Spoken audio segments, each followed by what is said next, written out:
యేసు రక్తమే జయం పరిచర్య. ప్రియ రక్షకుడైన యేసుక్రీస్తు నామమున ఈ ఉదయకాలమున మీ అందరికి శుభములు కలుగునుగాక. మరి ఎవని వలనను రక్షణ కలగదు, ఈ నామమనే మనము రక్షణ పొందవలనని కాని ఆకాశము క్రింద మనుషులలో ఇయ్యబడిన మరి ఏ నామమున రక్షణ పొందలేమనని దేవుని వాక్యం సెలవిస్తుంది. నా ప్రియ సహోదరి సహోదరులారా, యేసు నామములో గొప్ప రక్షణ శక్తి ఉన్నది. యేసు నామము పేరిట మనం ప్రార్థన చేశాము, కన్నీరు కార్చాము కాబట్టి మనం ఎన్నో అద్భుతాలు చూసాం. ఈరోజు మనం ఏమై ఉన్నామో ప్రభువైన యేసుక్రీస్తు కృప మరియు ఆయన నామములో మనం చేసిన ప్రార్థనల ఫలితమే ఇలా ఉంటున్నాం. ఆయన నామములో మనం చేసిన విజ్ఞాపనలు ఆయన విన్నాడు కాబట్టి ఇవన్నీ సాధ్యమైనవి.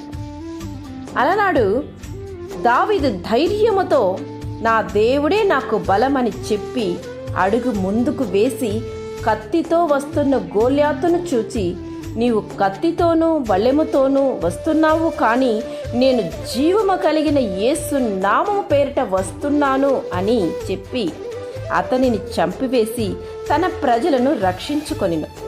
శక్తి కలిగిన యేసు నామము పేరిట అడుగు ముందుకు వేసినప్పుడు మనము తప్పక విజయాన్ని చెవిచూస్తాం. ఎంతటి శత్రువైనా ఓడిస్తాము. యేసు నామములోనే రక్షణ ఉన్నది. యేసు నామములోనే ప్రార్థనకు జవాబు కలుగుతుంది. యేసు నామములోనే దెయ్యాలు పారిపోతాయి, దెయ్యాలు వణుకుతాయి. యేసు నామములోనే ఎటువంటి సాతానినైనా, ఎటువంటి దురాత్మ శక్తిని అన్నింటినీ బంధింపగలుగుతాము.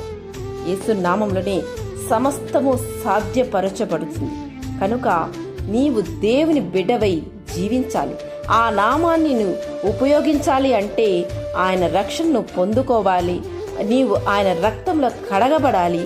ఆయన బిడ్డగా నువ్వు మార్చబడినప్పుడు ఆయన నామమును ఉపయోగించే అర్హతను పొందుకొందు. కాబట్టి నీ పాపమును ఒప్పుకొని ఆయన బిడ్డగా నువ్వు మార్చబడి ఆయన నామములో కలిగిన శక్తిని నీవు పొందుకొని ప్రతి ఒక్క కార్యంలోనూ విజయం సాధించు. ఆమేన్. యేసు రక్తమే జయం పరిచర్యలో మీ సహోదరి. God bless you.